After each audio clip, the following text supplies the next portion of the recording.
Washington State lost Jayden de Laura in the offseason, but they appear to have more than a suitable replacement in Cam Ward. What he showed and what the Cougars have coming out of their spring game over the weekend today on Locked On Pac-12. Let's go. Locked On Pac-12, your daily podcast on the Pac-12 Conference. It's the Locked On Podcast Network, your team every day.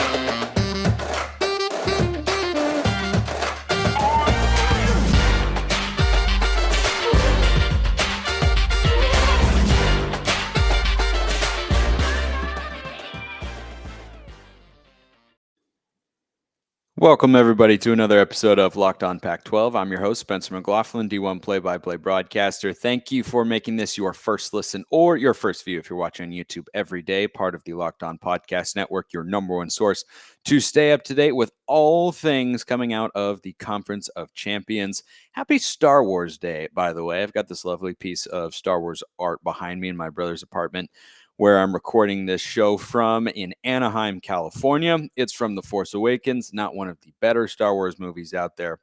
And I'll just put it into the ether real quick right off the top because it's Star Wars Day and I'm a huge Star Wars fan. At the top of the list is Rogue One, followed by Empire Strikes Back. At the very bottom of the list is Rise of Skywalker. Last Jedi is also an acceptable answer there in my book. Let's go up to Pullman now and out of a galaxy far, far away, where the Cougars had their spring game under their now full-time head coach, Jake Dickert, who was the interviewing coach last year, as he put it. Not the interim head coach. It's a weird word, but rather the interviewing head coach. So the final score of this game was 56-51. Now, they were doing an offense versus defense setup. Some teams split between, two teams evenly, where they had some starters on each side of the ball, some reserves on each side. If you have the requisite number of players at every position, I think that's what most coaches will want to do. But Washington State had a limited number of offensive linemen, so splitting them into two teams probably wasn't going to make a whole lot of sense because they would have been outmatched and guys playing both ways. It just, it would have gotten a little bit exhausting for those guys and whatnot. So apparently this is what the commentators were saying during the game. The rules were slanted in favor of the defense. Now, I didn't see exactly what the rules were, but when I saw the 56-51 final score, first of all, I assumed that they weren't doing just offense, defense. But second of all, I just thought, boy, that's exactly what you expect from a Washington State spring game, isn't it? Or just a Washington State game in general over the last several years, because that brand of an air raid attack, which, they're still running up there in Pullman, that is a little bit of a holdover from the Mike Leach era. I think that brand for Washington State is certainly there. And, even if it was an offense, defense, just Washington State 56-51, that made me chuckle a little bit. But the defense actually had a 49-28 lead at the half, and defense has been more of a story for the Cougars over the last year or so than it was during the Mike Leach era. And I'll get to that later in the show. But the biggest standout here in this game on what looked like a lovely day up in Pullman was Cam Ward, the Incarnate Word transfer. Look, one is W-A-R-D, one is W-O-R-D. Don't ask me the little nuances of how they're supposed to be pronounced differently or if they are really. So Cam Ward comes in after Jayden de Laura leaves to go to Arizona. And I didn't see that one coming at all when it happened in the offseason. And I was kind of thinking, boy, where are they going to go now at the quarterback position? The answer is pretty clear. It appeared clear when Cam Ward came over from the FCS level, 2 years as a first-team All-Southland Conference performer down there for Incarnate Word. And he went 21-30, 246 yards, 4 touchdowns, and no picks on 6 possessions. Now, the Cougars defense, you'd like to see a little bit more than what they showed in this game, but there were a lot of starters who were not playing. They also lost a number of players, another thing I'll touch on later here in the episode. But right now we're talking about Cam Ward, who, a season ago in the Southland Conference, which was a highly competitive FCS conference last year and has been over the last couple of seasons. He threw for over 4,600 yards, 47 touchdowns, and 10 interceptions. And as I mentioned, first team All Southland each of his first 2 seasons in college football. So this is a guy who knows how to sling it. He knows how to put up numbers. And if you're going to run an air raid attack, then that's just the perfect kind of guy that you're going to bring in. Someone who knows how to throw the ball. I mean, at the college football level, 4,600 yards in a season is that's a really, really big number. So's 47 touchdowns and only 10 interceptions. I mean, he was sensational. And, he actually graded as one of the highest rated quarterback transfers in the class of 2022. I mean, really, really high. It was Caleb Williams, and then who was the other guy that was in front of him? Quinn Ewers, who went to Texas, and then you had Cam Ward. He was ahead of Keaton Slovis, the USC starter from last year, went to Pitt, and Quinn Ewers, one of the top quarterback recruits in his class in the country, went from Ohio State to Texas. He was rated ahead of those guys as a transfer quarterback. And when you watch him throw the ball, the motion is kind of funky, not Phillip Rivers funky, where it looks like he has to put his whole body weight into the throw in order to get it downfield. It's not the most prototypical fundamental throwing motion, but it's a very easy one. And you can see why he can throw for so many yards. He gets it down the field easily. Everything's just kind of right here, just an easy flick of the wrist. And it looks a little different than you might be accustomed to. Not a lot, but a little. And I tell you what, he knows how to throw it around the field. And he had a number of open receivers, but, you got to hit open receivers. You'll have a few of those every now and then in the fall, come Saturdays. But, several defensive starters were missing. But not every offensive line starter was available either. And Coach Dickert was making a point to play a lot of second, third, and fourth stringers in this game as well. So it's noteworthy that, he had such a great performance. Again, 6 possessions, 4 touchdowns, 246 yards. That's mighty impressive. And I think that the Pac-12 has got a guy up there for Washington State now who they're going to have to reckon with and deal with on a weekly basis, because he's going to be able to put up some points. And he's clearly the starter. I mean, you bring in a guy like that and you figure that he's going to have the edge being the starter. I was talking about Washington yesterday. Michael Penix, probably the lead candidate there, but I think that quarterback job is much more open. This is one of the ones in the Pac-12 that is on lockdown. This is Cam Ward all the way. He looked like the right choice. The other 2 quarterbacks, they each threw a couple interceptions. And, they had some nice throws as well. But Ward came here to start, and it seems like he definitely should, because he looked really good. He looked really comfortable and looked like he belonged as well. I think that's, a concern that fans have sometimes when a quarterback comes from the FCS level is he going to be able to adjust to the speed? And this is certainly a guy who looks perfectly ready to step in and do that. And I think Washington State will get plenty of production there. Their head coach did something that may seem insignificant, Jake Dickert, that is, but I think is pretty important for Washington State. I will tell you what that is after I tell you about Built Bar. Summer is coming, and with summer, you're going to need some food on the go. Mine are in my golf bag. Maybe you need them in a travel bag or a hiking bag or whatever maybe your kids' backpacks, whatever the case may be.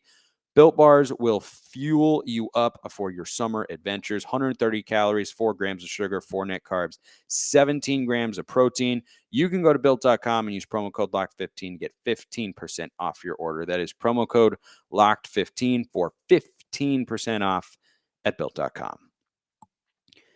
Jake Dickert is a guy who used a very interesting term a season ago, interviewing head coach rather than interim head coach. He was a defensive coordinator, and he's done really good things with the Cougars defense. And I was watching his post-game interview after the spring game over the weekend, or spring showcase, whatever you want to call it. Everybody's got a different name for it. But this may seem insignificant to some, but when I watch him talk about his players, about his team and the program and the community, he seems so legitimately bought into me, and I really like seeing that in a coach, especially at a place like Pullman where you are way out of the way, a historically solid brand in the Pac-12, but would I say they're, upper echelon? No, they haven't been to a Rose Bowl. I don't know off the top of my head the last time they went, but that's how long it has been. So they're not one of the premier brands in the Pac-12, and it's a tough place to recruit because you're geographically isolated. He just seems so all in on being Washington State's head coach, and I think that matters in a place like Pullman. It matters when you're in a smaller college town where the football team is kind of the biggest game in town, and I like seeing that from a head coach in a place like that, and he does a really good job of portraying that persona, and I think it's a very legitimate one. I don't think it's an act to try and sell Cougar fans on him as a head coach so that he can lobby for a bigger job, and maybe he would take one day, but I don't think that needs to be anywhere near the front or even the back of Cougars fans' minds right now. I think that he is really all in and is just a really good, genuine guy. I like the way he talks to his team. And I was just a fan of the way that he presented himself to represent Washington State's football program. And I think Cougar fans should feel that way as well. Let's get to our next segment here as we continue running through the Pac-12 spring games, and that's 3 players who earned playing time. And there were a lot of reserves who had snaps in a significant way in this game. But this is all, semi-game film for coaches to look at. There are opportunities to move up a slot or two on the depth chart to, get some touches during the game. And I'll get to the defensive side because, that's where Coach Dickert comes from. He was the defensive coordinator and now is the head coach. Of course, they have a new defensive coordinator this year. I'll talk about him a little bit later.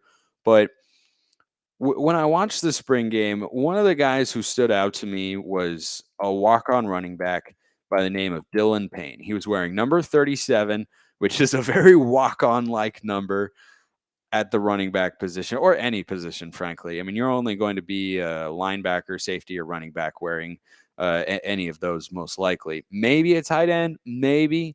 I think there was a Washington tight end wearing number 37, but Dylan Payne, look, I don't know. It's hard to tell with Max Borghi having departed for the NFL, and he's in a competition, by the way, for the number 3 running back slot with the Indianapolis Colts with, wait for it, drum roll please, Oregon's CJ Verdell. That's what the reports that I've read are saying. So I think that is pretty fascinating that you got a couple of Pac-12 guys vying for that coveted number 3 running back slot. I think Borghi has the edge. I think he's a better pass catcher, makes guys miss in space better. Verdell, a little bit more physical downhill runner between the tackles, but in terms of who's the more well-rounded of the two, I definitely go with Max Borghi. I thought he was really, really good and, did a lot of great things for Washington State in the air raid offense, but if he'd been a premier back in a more run-oriented scheme, he could have been tremendously productive. Still was,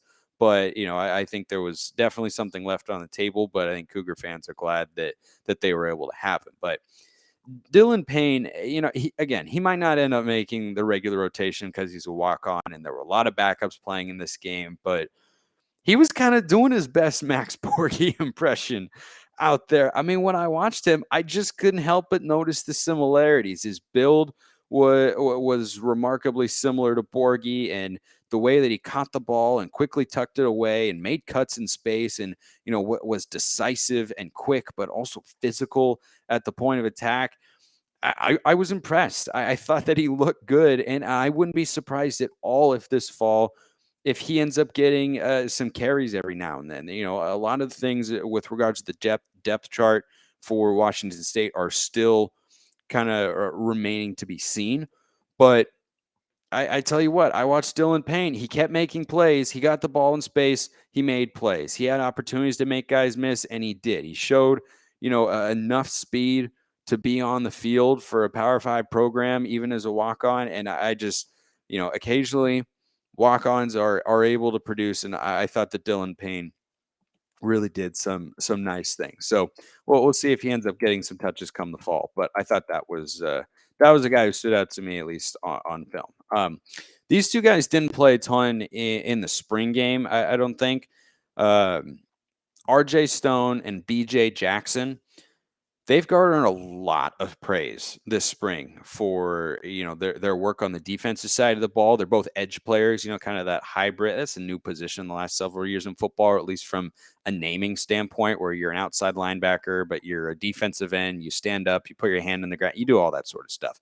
So they've been praised for, their work as edge players for the Cougars defense, but also their leadership has garnered a lot of positive attention from their coaches, and that's to their credit, because I think coaches are often quick to say, so and so is doing a good job on the field, but the way that Coach Dickert and their position coach AJ Cooper talked about these guys. I mean, Coach Cooper said, and I'm quoting him here, I have to pinch myself every day to remind myself to enjoy those guys. I think that you see a lot of positive comments from coaches talking about their players, right? And you expect that sort of stuff, right? You should want to see that sort of stuff if you're a fan, but you should also come to expect it, because when you ask a question, you should say good things. That's kind of how this goes. But that's sort of comment that lets you know these guys are really becoming leaders in the locker room, and they're juniors, so they've been around the block a little bit, and they're talented. And Coach Dickert was praiseworthy of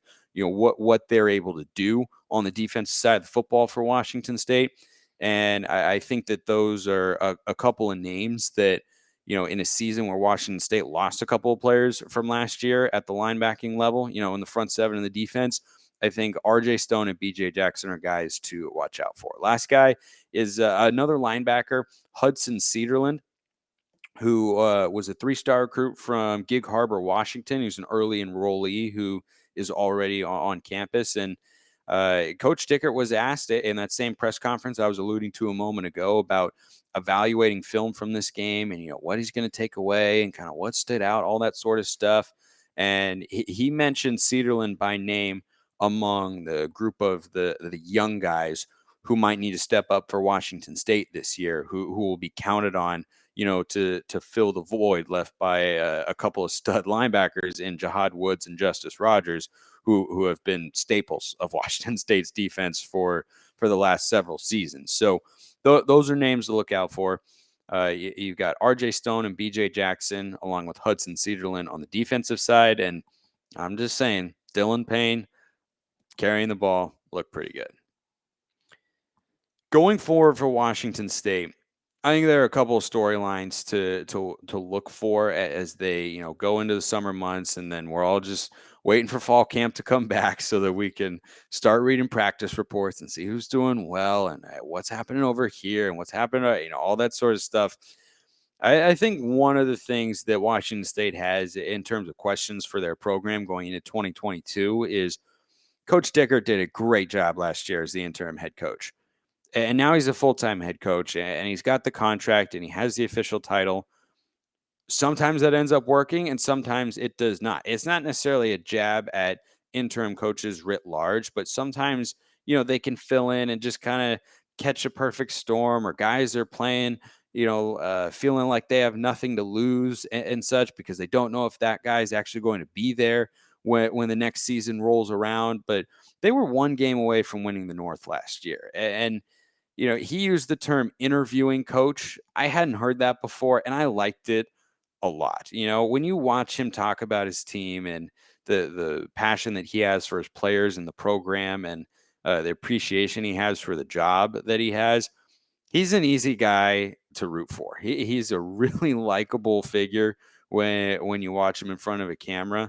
And I think Washington State should feel good about having him as their head coach. But, sometimes interim head coaches are only going to be good in the interim, and sometimes when they get the full-time job, it just doesn't pan out the way, and you can't capture that same momentum and feeling that you had when you took over midseason and felt like you were, starting to steer the ship back in the right direction. So I think that's one thing. Another question that's there, and I touched on this a bit earlier in the show, is how does Cam Ward make the adjustment to a Power 5 FBS program? It is going to be faster. He certainly looked capable at the spring game over the weekend, but he was also going up against a fair number of reserves, and Washington State's defense is undergoing some turnover right now. They've got a new defensive coordinator, and they were missing some starters, and starters weren't playing a ton, so that factored into it. But he also made a couple of good throws, and he's got a good enough arm. He moves well. He was recruited as a dual threat quarterback.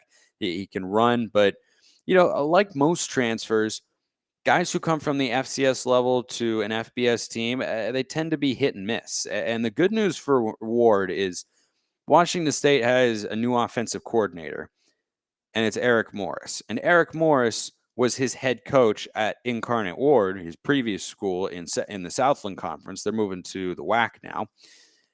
And so he's got that level of continuity and comfort. And that is a huge, huge thing when you're talking about a quarterback settling into not just a new environment, but a new level of football that he has to adapt to. I think having someone who he is comfortable with and has had a lot of success with is going to be a big time advantage for him.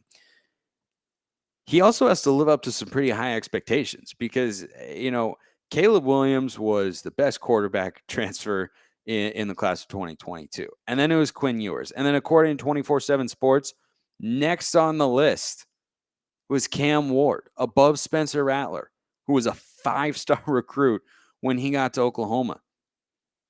It's above Keaton Slovis, who started for USC for the last couple of years. Those are big names in college football for a site like 24/7 to say, yeah, we think he's going to be a better transfer than those guys. Those are some pretty lofty expectations. And so it was a shock to me, and I'm sure to many others out there as well, when Jayden de Laura announced he was transferring away from Washington State after being the freshman of the year. That just can't happen very often. But now Arizona's set at the quarterback position in that sense. And now Washington State has got their guy. I mean, this is clearly going to be their starter. He absolutely should be. And, one thing that he'll be wondering come this fall as well is, will the defense take another step forward? Because with Mike Leach, it was all offense. It's air raid, it's tempo, it's score a lot of points, it's outscore your opponent, and defense is secondary, right? Chip Kelly at UCLA, same sort of deal. Lincoln Riley, when he was at Oklahoma, same sort of deal, right? Defense was always the thing where you said, okay, is this going to be at least good enough for us to win? Because the offense will score a lot of points, but if the offense scores 38 and we lose, it's still losing, right? The defense has done a lot of good things over the last couple of years, more so than they did under Leach's staff, because it's a little bit more of a focus now that you have a defensive-minded head coach. And they have some production to replace. Jahad Woods and Justice Rogers had remarkable careers for Washington State. They both started 56 career games. That's a school record. When you lose players who are not just productive, but are veterans and have been just staples on your defense, who have been anchors on that side of the ball, no matter how many players have come and gone over the last several years, Justice Rogers and Jahad Woods have been there, and now they're gone. It's why I mentioned Hudson Cedarland earlier as somebody who might have to step up on the defensive side of the ball. And that's, what Coach Dickert says is there might be some young players who are relied upon here, because you lose guys like that and there's just a big void and anybody could step into them. And Washington State, with their first-year defensive coordinator, Brian Ward, big Ward connection there. They're not trying to change too much schematically from what I have read, but it's still going to be different because you'll have a different voice on the defensive side of the ball. You have some different names as well. So how does their defense continue to progress, I think, is arguably the biggest question as Washington State looks to build on what was really a strong 2021 campaign in which they were within a game of winning the Pac-12 North. I appreciate everyone listening. I'll see you next time, and have a wonderful rest of your day.